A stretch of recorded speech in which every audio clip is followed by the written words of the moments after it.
Alhamdulillah. Nah ini ya, ayam kecap kacang ya. Salah satu varian masakan khas Palembang ya.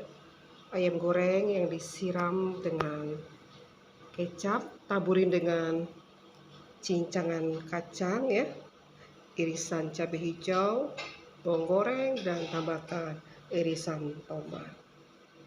Rasanya lemaknya. Bumbu kecapnya yang kental, rasanya asam, manis, asin, gurih, mantap nih seperti ini ya.